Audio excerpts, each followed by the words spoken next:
বন্ধুরা, আমি আবারও চলে এসেছি আপনাদের সামনে নতুন এক রেসিপি নিয়ে। আশা করছি আপনাদের এই ভিডিওটি ভালো লাগবে। ভালো লাগলে আপনারা অবশ্যই সাবস্ক্রাইব করে দেবেন। চলুন তাহলে ভিডিওটি স্টার্ট করা যাক। প্রথমে আমি গোটা একটা তাল নিয়ে নিয়েছি। তালটা ছাড়িয়ে আমি 3টে আটি বেরিয়েছে, আমি আটিটাকে ভালো করে জল দিয়ে একটু মসটিয়ে নিয়েছি। আমি এবার ঘষে তালগুলো বের করে নেব। ভালো করে এটা ঘষে নেব।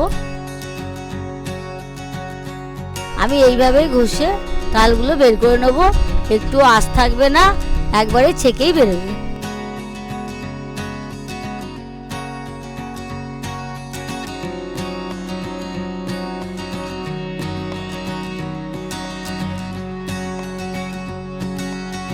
এর মধ্যে 2 কাপ চালের গুঁড়ো, 2 কাপ ময়দা, 1 কাপ চিনি, সামান্য খাওয়ার সোডা, আমি সামান্য একটু লবণ দিয়েছি, আর অর্ধেকটা নারকেল আমি কুড়িয়ে দিয়ে দিয়েছি এর মধ্যে।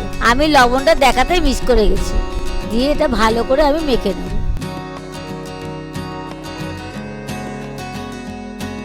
আমি সুন্দর করে ভালো করে এটা মেখে নেব। এর মধ্যে আমার আর একটু চালের গুঁড়ো আর ময়দা লাগবে, আমি তাই দিয়ে নিলাম।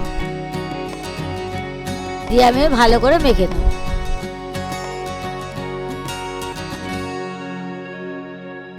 ভালো করে সুন্দর করে আমি এটাকে মাখবো।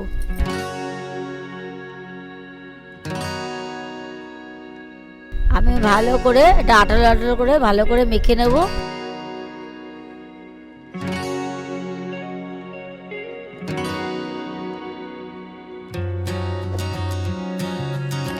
এর মধ্যে আমার আর একটু চিনি লাগবে, আমি একটু চিনি দিয়ে নেবো, নিয়ে ভালো করে মিশিয়ে নেবো। এটা মাখা আমার হয়ে গেছে। এবার কড়াইতে আমি তেল দিলাম। তেলটা গরম হলে আমি এবার একটা একটা করে ছেড়ে দেবো।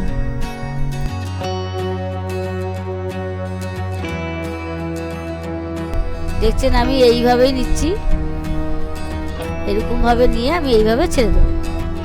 পরপর এইভাবে পদ্ধতিতে আমি একটা একটা করে ছেড়ে দেবো। যতগুলো এর মধ্যে ধরবে ততগুলোই আমি এর মধ্যে দিয়ে দেবো।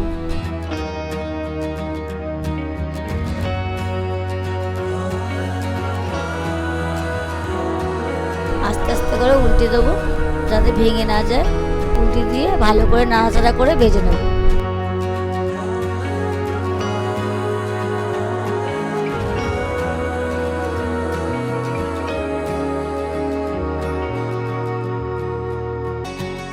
লাল করে ভেজে নেব।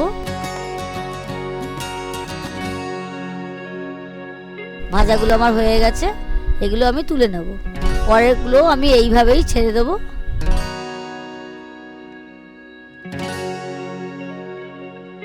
এগুলো আমার হয়ে গেছে, এগুলোও তুলে নিলাম।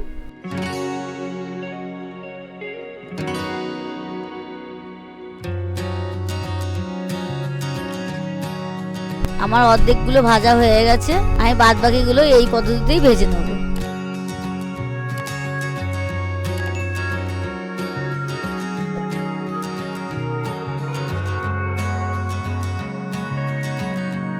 এগুলো আমার হয়ে গেছে, এগুলো আমি তুলে নিলাম। ব্যাস রেডি হয়ে গেল তালের বড়া। ভিডিওটি ভালো লাগলে আপনারা লাইক, কমেন্ট, শেয়ার করতে ভুলবেন না। ধন্যবাদ।